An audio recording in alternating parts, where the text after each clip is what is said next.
Let f of x equals 4 times quantity x minus 7 times the quantity x plus 4 squared.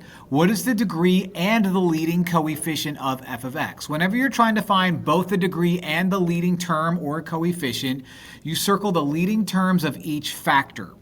And if there's a multiplicity, you circle it twice. So 4x is its own factor. Circle it. X is in this factor, but is the leading term in that factor. And this leading term of that factor is x, but since it's squared, you're going to circle it twice. Now you take those numbers and write out the product of those numbers based off of how many times you circled it. 4x times x times x times x. 4x times x times x times x.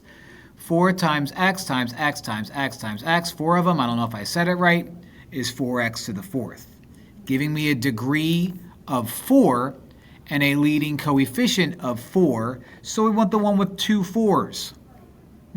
What's a 2 4? Chewing? Oh, like and subscribe.